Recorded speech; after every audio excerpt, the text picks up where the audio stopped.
अवधूत चिंतन श्री गुरुदेव दत्त श्री स्वामी समर्थ तुम्हा सर्वांचे आपल्या चॅनलवर मनापासून स्वागत आहे। महाराजांच्या कृपेने तुमच्या सर्व चांगल्या इच्छा नक्की पूर्ण हो हीच स्वामींच्या चरणी प्रार्थना करते। ज्या दिवसाची आपण सर्व स्वामी भक्त वर्षभर आतुरतेने वाट पाहत असतो तो कृतज्ञतेचा आणि भक्तीचा महाउत्सव म्हणजे गुरुपौर्णिमा आता जवळ आलेली आहे। यंदा 29 जुलै 2026 रोजी गुरुपौर्णिमा आहे। महाराज आहेत म्हणून आपण आहोत।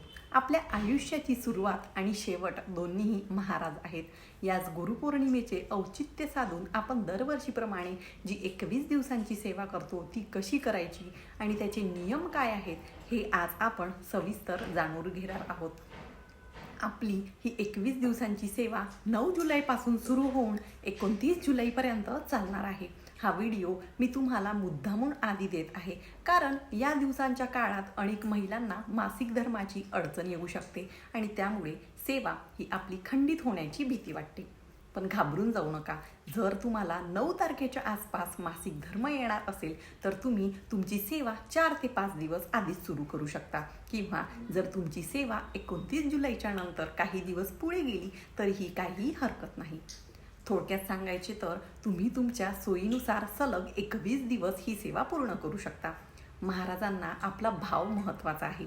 कोणत्याही सेवेची सुरुवात संकल्पाने होते। यासाठी केंद्रात किंवा मठात जाण्याची सक्ती नाही। तुम्ही घरच्या घरी महाराजांच्या मूर्तीसमोर किंवा फोटोसमोर बसून हा संकल्प करू शकता। हातात आपल्या थोडे पाणी, फूल, हळद, कुंकू आणि अक्षता घ्या। महाराजांना विनंती करा की हे स्वामीराया, माझ्या या कार्यासाठी मी 21 दिवस श्री स्वामी चरित्र सारामृत या ग्रंथाचे पारायण करत आहे। ते तुम्ही माझ्याकडून निर्विघ्नपणे पूर्ण करून घ्या। संकल्प करताना आपले नाव आणि गोत्र उच्चारावे। जर गोत्र माहीत नसेल तर काश्यप गोत्र म्हणावे आणि सगळ्यात महत्त्वाचे म्हणजे संकल्पात यथाकालीन हा शब्द नक्की वापरावा जेणेकरून वेळेची अडचण आल्यास किंवा मासिक धर्म आल्यास कोणताही दोष लागणार नाही। त्यानंतर हातातील पाणी तामनात किंवा एखाद्या पात्रात सोडून द्यावे आणि ते पाणी तुळशीला अर्पण करावे। या 21 दिवसात तुम्हाला काही ठराविक सेवा करायची आहे। रोज श्री स्वामी चरित्र सारामृत या ग्रंथाचे एक पारायण करायचे आहे किंवा रोज 11 वेळा तारक मंत्राचे पठण करायचे आहे आणि रोज 11 वेळा श्री स्वामी समर्थ महाराजां या मंत्राचा जप करायचा आहे।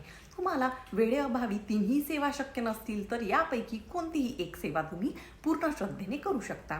कामावर जाणाऱ्या महिला किंवा पुरुष त्यांच्या कामाच्या ठिकाणी वेळ मिळेल तशी ही सेवा करू शकता। महाराजांच्या सेवेला स्थळाचे किंवा वेळेचे कोणतेही कडक बंधन नाही।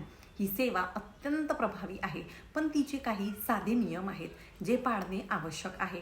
दुपारी 12 ते 12:30 या वेळेत कधीही सेवा किंवा पारायण करू नये।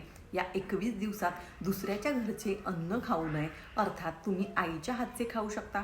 जो व्यक्ती सेवा करत आहे त्यांनी हे दिवस पूर्णपणे मांसाहार वर्ज्य करावा।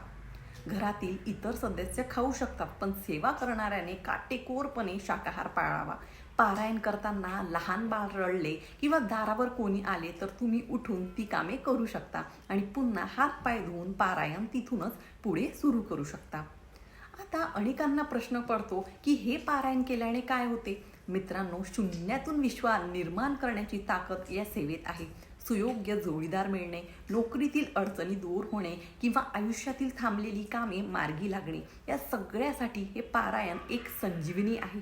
जे नशिबात नाही ते सुद्धा देण्याची ताकद माझ्या महाराजांमध्ये आहे। कधी कधी महाराज आपली खूप परीक्षा बघतात आणि संकटे येतात पण लक्षात ठेवा जेव्हा महाराज परीक्षा घेतात तेव्हा ते आपल्याला त्या संकटातून बाहेर काढण्याची बळही देतात। आयुष्यात काहीही न मागता फक्त त्यांच्यावर विश्वास ठेवून सेवा करा। सुख असो वा दुःख नेहमी जमिनीवर राहा, नम्र राहा आणि प्रत्येक गोष्टीसाठी परमेश्वराचे आभार माना। 21 दिवसानंतर उद्यापनासाठी खूप मोठा खर्च करण्याची गरज नाही। महाराजांना प्रेमाने साधा नैवेद्य दाखवा आणि तुमची सेवा त्यांच्या चरणी अर्पण करा। लक्षात ठेवा, चांगले कर्म करत राहा। महाराज नेहमी आपल्या पाठीशी उभे आहेत।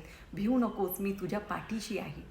आजची ही माहिती तुम्हाला उपयुक्त वाटली असेल तर व्हिडिओला नक्की लाईक करा आणि शेअर करा। चॅनलवर नवीन असाल तर सबस्क्राईब करायला विसरू नका। धन्यवाद। श्री स्वामी समर्थ।